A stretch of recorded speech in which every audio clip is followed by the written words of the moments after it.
हिंदी की कक्षा में 11वीं के छात्र छात्राओं का फिर से स्वागत।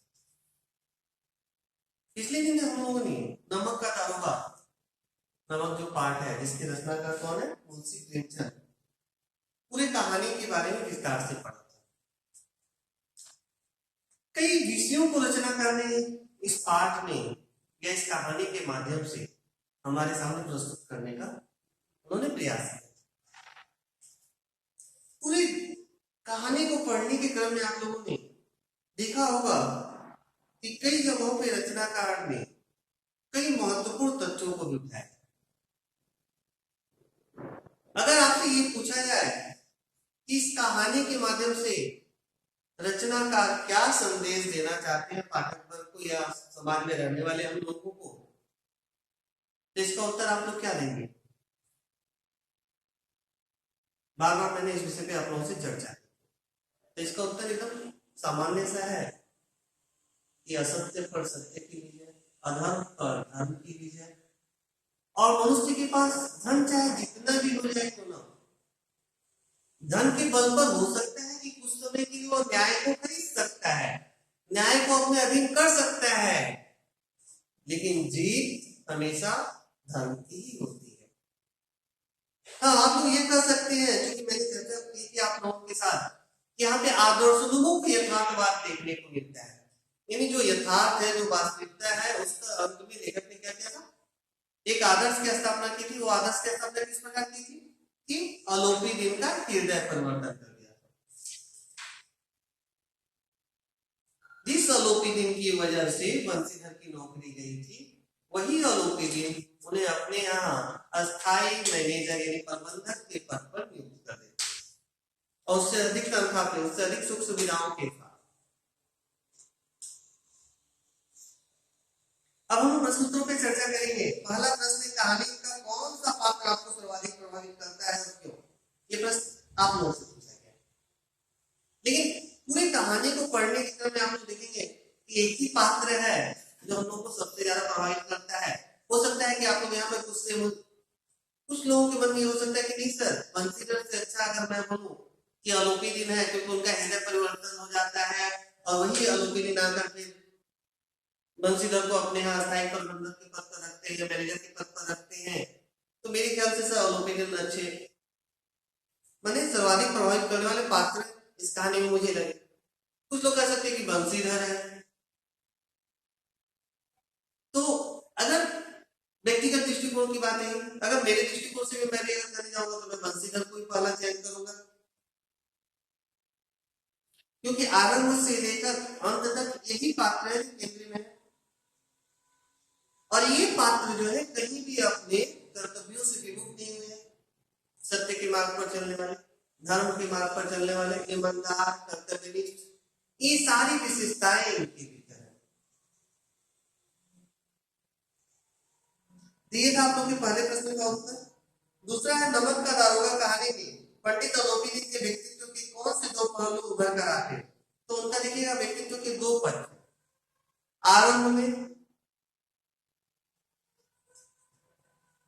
धन के बल पर वो न्याय से लेकर धर्म से लेकर सभी चीजों को खरीद लेना चाहते हैं, मैंने कहीं ना कहीं उनका पूरा भ्रष्टाचार से युक्त व्यक्तित्व सामने आता है। लेकिन अंत में दूसरा पक्ष क्या है, उनका हृदय परिवर्तन जब होता है तो वही व्यक्तित्व जो कि भ्रष्टाचार से लिप्त था, या वही व्यक्ति जो भ्रष्टाचार से लिप्त था, अब उनके अंदर भी सत्य, धर्म, ईमानदारी, कर्तव्यनिष्ठा के प्रति सम्मान की भावना जग जाती।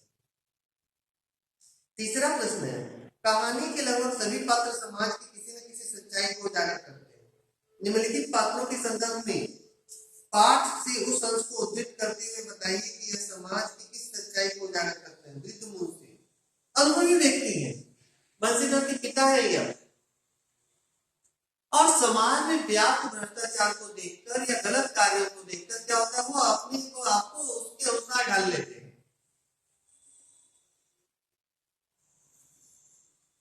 वह अपने कर्तव्यों से, अपने उत्तरदायित्वों से, जो उनका मूल उत्तरदायित्व है, मूल कर्तव्य यहाँ कहने का तात्पर्य जो सत्य, धर्म, इस संदर्भ में मैं बात कर रहा हूँ। ये नहीं कर रहा हूँ वो अपने परिवार का ख्याल नहीं रखते थे, ये नहीं कर रहा हूँ कि अपनी जिम्मेदारियों का निर्वहन नहीं वो करते थे, लेकिन इन जिम्मेदारियों के निर्वहन की तरह कहीं ना कहीं वो अपने हृदय में परिवर्तन लाते थे। माने गलत मार्ग का अवलंबन करना भी उन्हें सही लगता था, जो कि कतई उचित नहीं था। तो ये वृद्ध मुंशी क्या है, आज के समाज में जितने भी अगर प्रशासनिक व्यवस्था देख लीजिए सरकारी महकमे में, तो देखिएगा अधिकांशतः लोग जो है इसी श्रेणी के अंतर्गत आते हैं, जिसको हम लोग वृद्ध मुंशी नामक जो चरित्र है, जो व्यक्ति है, उसके व्यक्तित्व के माध्यम से देख सकते। वकील, आप लोग जानते ही हैं कि वकील कई बार क्या करते हैं, जिस व्यक्ति का केस वो लड़ रहे होते हैं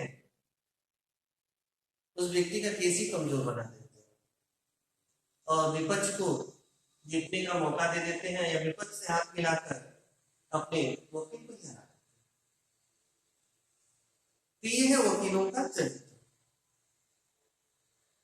शहर की भीड़, मैंने आम लोगों की बात हो रही है। अब देखिएगा जब भी कोई विषय उठता है तो लोग क्या करते हैं, कई ऐसी घटनाएं हमारे समाज में घटी हैं,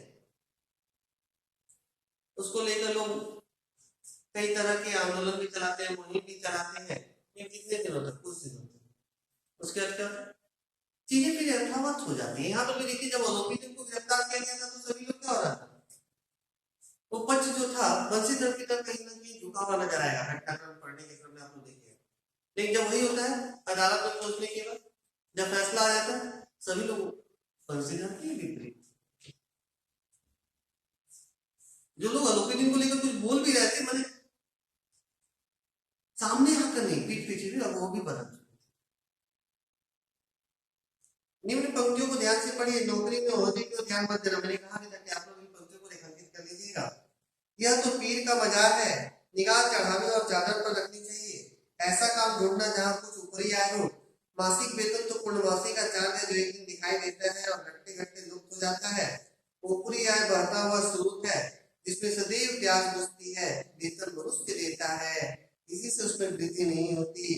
ऊपरी आमदनी ईश्वर देता है, इसी से उसकी बरकत होती है, बरकत में बढ़ती है। तुम स्वयं विद्यमान हो, तुम्हें क्या समझा।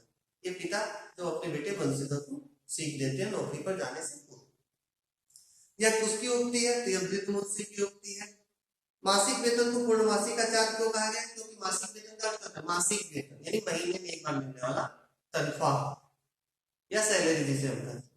पूर्णमासी का चांद क्यों, क्योंकि पूर्णिमा का चांद जो पूरा फूल निकलता है क्या होता है, एक ही बार निकलता है और धीरे धीरे क्या होता है, चंद्रमा का आकार घटता चला जाता है। तो जैसे वो एक बार नजर आता है उसी प्रकार मासिक वेतन भी एक ही बार नजर आता है। क्या होता है, खर्चे तो तय होते हैं, निर्धारित होते हैं। इतने रुपए एडुकेशन फी दे देना है, शिक्षा पे खर्च करना है तो इतने रुपए, घर का मान लीजिए भाड़ा है तो घर का भाड़ा देना है तो इतने रुपए, देना है तो इतने राशन पे देना है। मतलब देखा जाता है कि जो तनख्वाह आता है, जो मासिक वेतन आता है, महीने का जो वेतन आता है, वो आने के साथ ही विभिन्न विभागों में, यानी जो जो खर्चे के हमारे विभाग है उनमें खर्च हो जाते हैं। क्या आप एक पिता के इस वक्तव्य से सहमत है? नहीं, बिल्कुल नहीं। एक पिता होने के नाते कभी भी उन्हें अपने पुत्र को गलत मार्ग पर या गलत कार्य करने की भी नहीं करना चाहिए, बल्कि उन्हें ये समझाना चाहिए कि आपके बारे में जितनी भी विपत्तियां घटनाएं क्यों ना आए, आप कभी भी इससे घबराइएगा नहीं, डरिएगा नहीं, बल्कि उसका डट कर मुकाबला कीजिए। नमक का दारोगा कहानी की कोई दो अन्य शीर्षक बताते हुए इसके आधार को भी स्पष्ट कीजिए। यह कहानी का शीर्षक आप पूछ सकते कि नमक के दारोगा के अलावा और क्या हो सकता है। ईमानदार दारोगा हो सकता है, या कर्तव्यनिष्ठ दारोगा हो सकता है, या धर्म पर न्याय की जीत हो सकती है, या सत्य की जीत हो सकती है। कोई भी शीर्षक आप दे सकते हैं, आप सोच सकते हैं। अगला प्रश्न है, कहानी के अंत में आरोपी की बंशीधर को मैनेजर नियुक्त करने के पीछे क्या कारण हो सकते हैं। कारण देखिए कि पहला आरोपी का हृदय परिवर्तन होता है, और दूसरा कारण क्या था, वो देखते कि इनसे अच्छा व्यक्ति जो भी व्यक्ति है सब लूट खसोट में लगे, मैंने सब अपने स्वार्थों की पूर्ति हेतु मुझसे जुड़े हुए हैं या मुझसे फायदा उठाने के लिए मेरा साथ दे रहे हैं। यह एकमात्र ऐसा व्यक्ति है जिसके अंदर लोभ लालच की भावना नहीं है। तर्क से उत्तर दीजिए, आप इस कहानी का अंत किस प्रकार करते हैं। इस प्रकार कहानी का अंत क्या है, तो उसका प्रतिकार करने की क्षमता हम लोग तो क्या किसी अच्छे अच्छे रचनाकारों ने दी है। अगर उन्होंने आदर्श की स्थापना की है, मैंने आरंभ में ही आप लोगों को बताया था, तो उसके पीछे कारण थे, क्योंकि यथार्थ कड़वा होता है, और कड़वा क्या होता है, गुट बिना आसान नहीं होता, सहज नहीं होता। और कहीं ना कहीं वो हो सकता है कि मनुष्य के अंदर नकारात्मक सोच को विकसित करे, इसलिए रचनाकार ने क्या किया है, हम आदर्श किया। पाठ के आसपास से कुछ प्रश्न है। दारोगा बंसीधर गैर कानूनी कार्यों की वजह से पंडित अलोपीदीन को गिरफ्तार करता है, लेकिन कहानी के अंत में इसी पंडित अलोपीदीन की सहजता पर मुक्त होकर उसके यहाँ मैनेजर की नौकरी को तैयार हो जाता है। आपके विचार से बंसीधर का ऐसा करना उचित था? क्योंकि वो पूर्व वाले अलोपीदीन नहीं थे, उनका हृदय परिवर्तन हो चुका था, और बंसीधर उनके पास नहीं गए थे, अलोपीदीन आए थे बंसीधर के पास, वो भी अनुरोध करते हुए, उनके पास विनम्र प्रार्थना करते हुए कि आप हमारे यहाँ इस पद पर नियुक्त हो जाइए। और यह कहते हुए सबसे बड़ी बात जो है, वो कहते हैं कि नदी के किनारे वाला ही दरोगा, आगे भी बने रहिएगा। इस पंक्ति पर ध्यान दीजिएगा।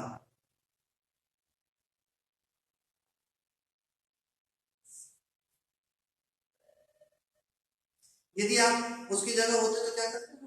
मैं इस पद को स्वीकार कर लेता और उसी ईमानदारी, उसी कर्तव्य निष्ठा और सत्यनिष्ठा के साथ कार्य करता, जैसे पहले दारोगा के पद पर कर रहा था। नमक विभाग के दारोगा पद के लिए बड़ों का दिल व्यवस्था था। वर्तमान समय में ऐसा कौन सा पद होगा जिसे पाने के लिए लोग ललायित रहते होंगे? और तो आप लोग सभी लोग जानते हैं कि ऐसे कई विभाग है जहां पर बहुत ज्यादा पैसे रुपए जो है घूस के रूप में मिलते हैं, जिस पदों के लिए लोग ललायित करते हैं, या अधिक पैसे में देकर लोगों को या बड़े बड़े अधिकारियों को क्या करते हैं, उन पदों पर अपनी नियुक्ति करवाते हैं। अपने अनुभव के आधार पर बताइए कि जब आपके तर्कों ने आपके भ्रम को पुष्ट किया हो, मैंने कई बार देखिएगा कि आपके मन में जब कोई एक संदेह या शक उठता है, तब आपके मन में क्या होता है, ये प्रश्न भी उठता है कि सही है या गलत। और आप लोगों ने देखा होगा कि कई बार जब उस शक को, संदेह को जब आप लोग प्रमाणित करना चाहते हो या उसकी सच्चाई को जानना चाहते हो, तो देखते हो कि आप लोगों को कामयाबी मिलती है, कि आपका वो जो शक था या संदेह था वो सही था। तो कई बार स्थितियां क्या होती है, विपरीत भी हो सकती है, वो गलत भी हो सकता है। पढ़ना लिखना सब अकारत गया। मुंशी जी द्वारा यह किसी संदर्भ में कही गई थी। अपने निजी अनुभवों के आधार पर बताइए, जब आपको पढ़ना लिखना व्यर्थ लगा हो, जब आपको पढ़ना लिखना लगा सार्थक लगा हो, पढ़ना लिखना को किस अर्थ में प्रयोग किया गया होगा? साक्षरता अथवा शिक्षा? क्या आप इन दोनों को समान मानते हैं? साक्षरता और शिक्षा सब देखती लगती हुई दोनों में अंतर है। साक्षरता में क्या हो गया, हम पढ़ना लिखना सीखते हैं, लेकिन उसका उपयोग किस प्रकार हम कर रहे हैं ये। और शिक्षा में क्या, उसको हम लोगों ने अपने जीवन में अपनाया भी है। साक्षर का तो सिर्फ पढ़ना लिखना सीखना, और शिक्षा का क्या होता है, उसको अपने जीवन में अपनाना, उसका फिर से उसका जो प्रकाश है, जो उसका आलोक है, सब लड़कियां हैं वह घास फूस की तरफ बढ़ती चली जाती हैं। वाक्य समाज में लड़कियों की स्थिति की किस वास्तविकता को प्रकट करता है? मैंने इस पंक्ति की व्याख्या उस दिन भी की थी। यह दिखाता है कि समाज में लड़कियों या स्त्रियों की क्या स्थिति, उन्हें वह पुरुषों के समान सम्मान अधिकार नहीं दिया है, उन्हें पुरुषों के समान कंधा से कंधा मिलाकर चलने की अनुमति नहीं थी। अगला प्रश्न है, इसलिए नहीं कि अलोपीदीन ने क्यों यह कर्म किया, बल्कि इसलिए कि वह कानून के पंजे में कैसे फंसा है। ऐसा मनुष्य जिसके पास असाध्य साधन करने वाला धर्म और अनन्य वाचालता हो, वह क्यों कानून के पंजे में आए? प्रत्येक मनुष्य उससे सहानुभूति प्रकट करता था। अपने आसपास अलोपीदीन जैसे व्यक्तियों को देखकर आपकी क्या प्रतिक्रिया होगी? उपयुक्त टिप्पणी को ध्यान में रखते हुए मैंने कई बार क्या होता है कि कई ऐसे व्यक्तित्व से हमारा पाला पड़ जाता है, या देखते हैं हम लोग जो क्या करते, अपने धन के बल पर, अपने बाहुबल पर सत्य को या धर्म को दबाने की कोशिश करते हैं। तो आज भी देखिएगा क्या होता है कि सटीक धर्म या न्याय के पद पर चलने वाले लोगों की क्या होता है कि क्षणिक सफलता नहीं मिलती, उन्हें उसके लिए लंबे समय तक संघर्ष करना पड़ता है। जड़ी कम समय में क्या होता है, देखते को असत्य की जीत होगी, अधर्म की जीत होगी, जैसा कि इस पाठ में होगा। लेकिन जब लंबे समय तक ये प्रक्रिया चलती होती है तो मैंने आपको बार बार बताया कि जीत हमेशा सत्य की ही होती है, धर्म की ही होती है, ईमानदारी और कर्तव्यनिष्ठा की ही जीत होगी, उसका परिणाम अच्छा अवश्य मिलेगा। तो ये सारे प्रश्न थे आपके पाठ में, जिस पर मैंने चर्चा आप लोगों के समझ कर दी है। आप लोग इन प्रश्नोत्तरों को लिख लीजिएगा और कहीं किसी को कोई असुविधा हो तो ये पोर्टल यानी चैट जो आपको दिया गया उसके माध्यम से आप मुझसे पूछ सकते हैं।